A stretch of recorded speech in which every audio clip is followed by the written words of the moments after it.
बिस्मिल्लाहिर्रहमानिर्रहीम अस्सलाम वालेकुम। अल्लाहुम्मा सल्लि व सल्लिम अला सय्यिदिना मुहम्मदिन। नाज़रीन, अमेरिका की फ़ौज जो अफ़गानिस्तान में जंग हारी है, वो ज़लील रुस्वा होकर तकरीबन अफ़गानिस्तान से जा चुका है। इसके पीछे आखिर क्या वजह है? अमेरिका इतनी टेक्नोलॉजी होने के बावजूद, सुपर पावर होने के बावजूद, दुनिया में सबसे ज़्यादा इसका डिफेंस बजट है, उसके बावजूद अमेरिका ये जंग हार गया। आखिर इसकी क्या वजह है? सवाल ये पैदा होता है कि अमेरिका ने आखिर ये पैसा कहाँ से लिया? इतना बड़ा पैसा, इतना ज़्यादा पैसा इस जंग पर खर्च हुआ है। क्या अमेरिका ने उधार लिया है? ये लोन लेकर अमेरिका ने ये जंग लड़ी है? अगर लोन लिया है तो उस पर कितना सूद देना पड़ रहा है उसको, जिस पर अमेरिका की आवाम की चीखें निकल रही हैं, क्योंकि ये पैसा उनके आवाम की टैक्सेस का पैसा था। उसके अलावा क्या अमेरिका की फौज 20 साल इधर रही है, वो इस डिफेंस बजट में से, ये जंग के बजट में से क्या वो पैसे चोरी करती रही है? और अमेरिका ने जब वियतनाम और कोरिया की जंग लड़ी, उसमें टैक्सेस बहुत ज्यादा बढ़ा दिए थे ताकि वो पैसा जंग में खर्च किया जाए। तो अफगानिस्तान की जंग उनसे भी बड़ी जंग थी जो कि 20 साल जारी रही। तो अफगानिस्तान पर कितना पैसा खर्च हुआ होगा? इसके अलावा अमेरिका ने अफगान फोर्सेस को उस पर उनको ट्रेन किया, उन पर इतना पैसा खर्च किया, आखिर वो क्यों नहीं तालिबान के साथ लड़ सकी, उनके सामने टिक सकी? इसके अलावा तालिबान ने जो आज़ादी की जंग लड़ी है, इनकी जंग में और कश्मीर की जंग में क्या फ़र्क है? ये सब कुछ हम आज इस वीडियो में आपको एनालाइज करके बताएंगे। इनके जवाबात शायद आपको कहीं ना मिले, हम इंशाल्लाह ताला आपको इनके जवाबात देंगे इस वीडियो में। नाज़रीन, सबसे पहला सवाल जो लोगों के जहनों में है, जिसका उनको जवाब नहीं मिल पा रहा, कि अमेरिका इतना ताकतवर होने के बावजूद, इतनी बड़ी सुपर पावर होने के बावजूद पिछले 20 साल से अफगानिस्तान में मौजूद है। अमेरिका जिसके पास 800 से ज़्यादा फौजी अड्डे हैं, दूसरे नंबर पर चाइना है जिसके पास तकरीबन 30 से लेकर 50 के करीब सिर्फ फौजी अड्डे हैं पूरी दुनिया में। अमेरिका का डिफेंस बजट $750 बिलियन से ज़्यादा है। दूसरे नंबर पर चाइना है जिसका $150 बिलियन के करीब डिफेंस बजट है। और बाकी पूरी दुनिया के जो ममालिक हैं, जिसमें रशिया और भी बरतानिया, फ्रांस, सबके $100 बिलियन से नीचे हैं। अगर इन सब को भी टोटल किया जाए तो फिर भी अमेरिका के डिफेंस बजट के बराबर नहीं बनते। आप अंदाज़ा लगाइए कि इतनी बड़ी ताकत अमेरिका तालिबान से भीख मांगने पर आ गया कि खुदा के लिए हमें सेफ एग्जिट दे दो, हम ताकि अपने फौजियों को निकाल सकें। इसके अलावा अमेरिका ने अफगान फोर्सेस को भी ट्रेन किया। अफगान फोर्सेस 3 लाख से 3.5 लाख के करीब है, और उनको जदीद असला अमेरिका ने दिया, उनको एयरक्राफ्ट दिए, उनको ड्रोन्स दिए, उनको हर टेक्नोलॉजी दी। लेकिन उसके बावजूद वो तालिबान के सामने कुछ हफ्ते भी टिक ना पाए, सरेंडर कर गए। देखिए, उसकी सिंपल सी रीज़न है कि अमेरिका ने बहुत बड़ी गलती की कि अफगान फोर्सेस को ट्रेन किया। उसकी वजह यह है कि वो अनएजुकेटेड लोग हैं, उनको टेक्नोलॉजी का नहीं पता।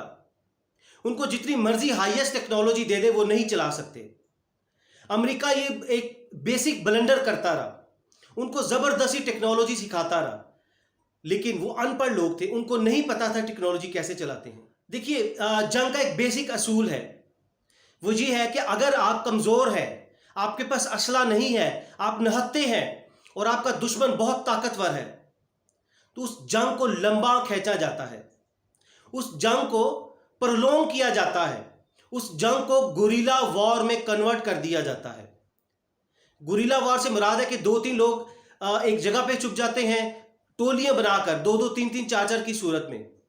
जब दुश्मन गुजरता है उधर से तो उनको पकड़ कर उनको मार दिया जाता है, उनका असला छीनकर अपने आप को वेल इक्विप किया जाता है। ये गुरिल्ला वॉर है। तालिबान भी इसी स्ट्रेटजी पर चले हैं कि उन्होंने गुरिल्ला वॉर में कन्वर्ट कर लिया, इसको लंबा खींच दिया, 20 साल तक खींच दिया। उसकी वजह यह हुई कि अमेरिका पर बोझ बढ़ता गया, अमेरिका का बजट बहुत बढ़ता गया। रशिया में भी यही हुआ था सेम। रशिया की फौज भी 10 साल रही अफगानिस्तान में, क्योंकि पार्लियामेंट से ये बजट पास करवाना होता है, और जब रिजल्ट आपको जीरो मिल रहा हो तो आपकी आवाम, आपके पार्लियामेंटेरियंस पूछते हैं कि कहाँ है रिजल्ट, हम पैसा अप्रूव नहीं करेंगे। और फिर तमाम रियासतें, तमाम सूबे एक दूसरे से अलहदा होना शुरू कर देते हैं कि हम इस जंग का हिस्सा नहीं बनना चाहते। तो रशिया भी, जो सोवियत यूनियन कहलाता था, वो भी इसी तरह टूटा 1992 में। अफगान वॉर के बाद अमेरिका का भी अब यही हिसाब हो रहा है। अमेरिका का डिफेंस बजट, आप अंदाजा लगाइए, अमेरिका ने $2 ट्रिलियन से ज्यादा खर्च किया है सिर्फ अफगानिस्तान की वॉर में। इससे पहले वियतनाम में अमेरिका ने 1965 से 73 तक रहा वियतनाम वॉर में। अमेरिका का $1 ट्रिलियन खर्च हुआ। $2 ट्रिलियन में से $350 बिलियन अमेरिका की फौज के मेडिकल एक्सपेंसेस पर खर्च हुआ है। उसके अलावा अमेरिका अपने इस लोन, ये इसने कर्जा लिया है, गवर्नमेंट जो है वो अपने बैंकों से, अपने दूसरे फाइनेंशियल इंस्टीट्यूशन से लोन लेती है, जो कि लोगों का टैक्स होता है। टैक्स पेयर्स के पैसे को अमेरिका ने इस जंग में झोंक दिया और अमेरिका को अब $500 बिलियन सूद देना पड़ रहा है। जब ये उनकी पार्लियामेंट में रखा गया तो उनकी आवाम ने चीखें मारनी शुरू कर दी। आप अंदाजा लगाइए, $500 बिलियन इतनी बड़ी अमाउंट है कि पाकिस्तान का 1947 से लेकर अब तक तकरीबन 100 से 110 बिलियन डॉलर के करीब कर्जा है। तो अमेरिका ने बुज़दिली का मुजाहरा किया और ये उधार पैसा लेकर अमेरिका ने ये जंग लड़ी, जिसका नतीजा शिकस्त थी। और अमेरिका के साथ भी वही होना है जो सोवियत यूनियन यूएसएसआर के साथ हुआ था। 15 रियासतों में तकसीम हो गया, टुकड़े टुकड़े हो गया अफगान वार के बाद 1992 में, और रशिया उसमें से एक मुल्क बना। अमेरिका भी जल्द ही 51 स्टेट्स हैं उसकी। अमेरिका भी एक्सपर्ट्स कहते हैं कि अमेरिका भी जल्द रियासतों में बढ़ जाएगा, टुकड़े टुकड़े हो जाएगा, क्योंकि उसकी वजह यही है कि वो बजट, वो खर्चा, वो खसारा वो बर्दाश्त नहीं कर सकते। देखिए, अमेरिका ने जो मेडिकल एक्सपेंसेस की मद में $350 बिलियन खर्च किया है अपनी फौजों पर, उसमें से जो एक्सपर्ट्स हैं वो कह रहे हैं कि अमेरिका ने इसमें चोरी की है, अमेरिकी फौज ने, उनके जर्नैलों ने चोरियां की हैं। ये बहुत बड़ी अमाउंट है। इसके अलावा नाज़रीन, जब जंगें लड़ी जाती हैं तो क्या होता है कि हुकूमतें टैक्स बढ़ा देती हैं। उनका मुल्क को चलाने के लिए, उनके ये खर्चे करने के लिए उनका एक ही सोर्स ऑफ इनकम होता है, वो होता है उनका टैक्स पेयर का पैसा। वो टैक्सेस को बढ़ा देते हैं। अमेरिका ने जब वियतनाम की वॉर लड़ी, अमेरिका ने 80% तक टैक्स बढ़ा दिया था। आप इमेजिन कीजिए कि अवाम पर बोझ डाला और अवाम को बताया भी नहीं, 80% टैक्स बढ़ा दिया। कोरियन वॉर में अमेरिका ने 90% से ऊपर टैक्स चला गया था।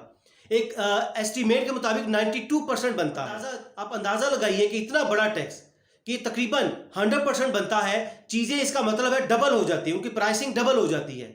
तो अवाम की चीखें ज़रूर निकलेंगी, क्योंकि उनको जब लॉलीपॉप दिया जाता है कि हम एक प्रोजेक्शन दी जाती है कि हम अफगान वॉर में गए और हम उधर से उनके रिसोर्सेज पर कब्जा कर लेंगे, उनका तेल बेचेंगे और हमें ये $2 ट्रिलियन की बजाय हम $10 ट्रिलियन कमा लेंगे अप्रॉक्सीमेटली। ये लॉलीपॉप दिया जाता है, फिजिबिलिटी दी जाती है, प्रोजेक्शन दिया जाता है, पार्लियामेंट में पेश किया जाता है। लेकिन जब रिजल्ट ज़ीरो होता है और ऊपर खर्चा आपका इतना ज़्यादा हो जाए, तब फिर अवाम बाइडन का गिरेबान पकड़ती है, उनके जर्नैलों का गिरेबान पकड़ती है कि आखिर हमारे पैसों को आपने कहाँ झोंक दिया। नाज़रीन, आखिर पर आपको एक छोटा सा कंपैरिजन बताते हैं कि देखिए, तालिबान 50,000 से 70,000 के करीब हैं, लेकिन कुछ कोट करते हैं कि 30,000 40,000 से ज़्यादा नहीं है। हम एक एवरेज ले लेते हैं, 50,000 के करीब तालिबान थे। लेट्स से 3.5 लाख, 3 से 3.5 लाख के करीब अफगान नेशनल फोर्सेस थी। अमेरिका और नेटो की फोर्सेस मिलाकर 1.5 लाख से ज़्यादा थी, लेकिन तालिबान ने उनको शिकस्त दे दी। उसकी वजह बेसिक ये है नाज़रीन कि तालिबान का जज्बा था, उनका पैशन था, उनका बिलीफ था अपने अल्लाह ताला पे, उनका ईमान था और वो लड़ते रहे अल्लाह को गवाह बनाकर। नाज़रीन, ये बात गौर से सुनिएगा, वो इस नीयत से लड़ते रहे कि उन्होंने अपने मुल्क में शरीयत लेकर आनी है, अल्लाह का कानून लेकर आना है।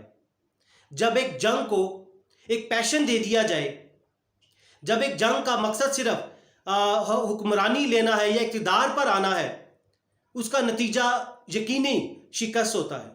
लेकिन जब आप अपने आप को अल्लाह की रज़ा के मुताबिक डाल देते हैं, जब आप ये कहते हैं कि हम इनको इधर से भगा कर, इनको शिकस्त देकर ए परवरदिगार हम तेरी इस्लामी शरीयत नाफिज करेंगे, तब अल्लाह की ज़ात आपकी उस जंग में बरकत डाल देती है। फरिश्ते आपकी मदद के लिए आते हैं। जिस तरह जंग बदर में नबी पाक सल्लल्लाहु अलैहि वसल्लम के साथ 313 लोग थे, सहाबा थे, उनकी मदद के लिए फरिश्ते उतरे।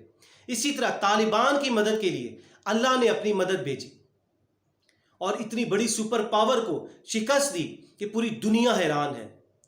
पूरी दुनिया में तालिबान की एक रौब बैठ चुका है, उनकी दहशत बैठ चुकी है कि इन जैसा जंगजू, इन जैसे फाइटर्स कोई नहीं है दुनिया में। उसके अलावा इनके जो हुक्मरान, हमेशा लीडर आपको मोटिवेट करता है। इनका लीडर अशरफ गनी जैसा करप्ट बंदा, कातिल बंदा, इसके अलावा हामिद करजई था, वो भी करप्ट था। इन सब की प्रॉपर्टीज बाहर के मुल्क में है, इन सब की प्रॉपर्टीज, पैसे, बच्चे सब बाहर हैं। और वो इसी तरह अशरफ गनी भी डॉलर से भरे बैग लेकर बाहर फरार हो चुका है, क्योंकि उसका इंटरेस्ट ही नहीं था, उसकी मंजिल ही नहीं थी अफगानिस्तान, इसलिए वो जंग हार गए और यकीनन उन्होंने जंग हार जाना था। नाज़रीन, आखिर पर आपको ये बताएंगे, हम पहले वीडियो में एक बार बता चुके हैं कश्मीर का एक सलूशन। कश्मीरी भी आज नियत कर ले कि या अल्लाह, हम ये जंग तेरे नाम करते हैं, तेरे नबी पाक सल्लल्लाहु अलैहि वसल्लम के नाम करते हैं। हम ये जंग जीत गए, हमें ये जंग जीतने में मदद कर, तो हम इधर इस्लामी शरीयत लेकर आएंगे कश्मीर में। मैं आपको यकीन दिलाता हूं कि इंशाअल्लाह ताला कश्मीरी जंग जीतेंगे। अब एक छोटा सा मवाजना है, आप देखिए 50,000 के करीब तालिबान थे। उन्होंने अमेरिका जैसी सुपर पावर को तकरीबन 1.5 लाख अमेरिकन नेटो फोर्सेस और 5.5 लाख के करीब फोर्सेस को उन्होंने शिकस्त दी। दूसरी तरफ कश्मीरियों को देखिए, कश्मीरी सिर्फ ज्यादा से ज्यादा एक एस्टीमेट रफ आइडिया है कि 3,000 के करीब हैं कश्मीरी नौजवान, कश्मीरी मुजाहिदीन जो कोई ट्रेंड भी नहीं है। वो 10 लाख भारतीय फौजों से लड़ रहे हैं। एक तरफ 50,000 तालिबान 5-6 लाख फौज के साथ लड़े, और एक तरफ 3,000 कश्मीरी मुजाहिद फ्रीडम फाइटर्स 10 लाख भारतीय फौजियों से लड़े। पिछले 72-73 साल से तालिबान ने 20 साल जंग लड़ी। हम ये नहीं कह रहे कि तालिबान किसी भी व्यू से कमज़ोर है या कश्मीरी कमज़ोर है, नहीं, आपको बताना ये चाह रहे हैं कि कश्मीरियों की मंजिल भी बहुत नज़दीक है, कि वो 3,000 के करीब होकर कश्मीरी 10 लाख फौजियों को उन्होंने नकेल डाल दी है। इसका मतलब यह है कि भारतीय फौजियों ने, भारत ने कश्मीरियों को कैद नहीं किया, बल्कि कश्मीरी मुजाहिदीन ने, कश्मीर के लोगों ने, कश्मीर के मासूम लोगों ने उनकी 10 लाख फौज को, 10 लाख भारतीय फौज को उन्होंने, बल्कि 3,000 कश्मीरी फ्रीडम फाइटर्स ने 10 लाख भारतीय फौजों को उन्होंने कब्जा किया हुआ है। उनको कर्फ्यू में बंद किया हुआ है कि वो हिल नहीं सकती फौज, कि 3,000 कश्मीरी सिर्फ 10 लाख भारतीय फौजियों का मुकाबला कर रहे हैं। आप अंदाजा लगाइए भारतीय फौजियों की कैपेबिलिटी का, कि वो किस तरह के वो काबिल फौजी हैं, कि सिर्फ 3,000, ओनली 3,000 कश्मीरी लोगों ने उनको नकेल डाली हुई है। भारतीय फौजियों को पटा डालकर उन्होंने कश्मीर में बंद किया हुआ है। नाज़रीन, आप भी नीचे कमेंट्स में हमें राय लाजमी दिया करें, और अमेरिका ये जंग आपकी नज़र में क्यों हारा? क्या आप इत्तेफाक करते हैं हमारे इन आर्गूमेंट से? नीचे कमेंट्स में लाजमी बताइए। अगली वीडियो तक अपना बहुत सा ख्याल रखिएगा। अल्लाह हाफिज़।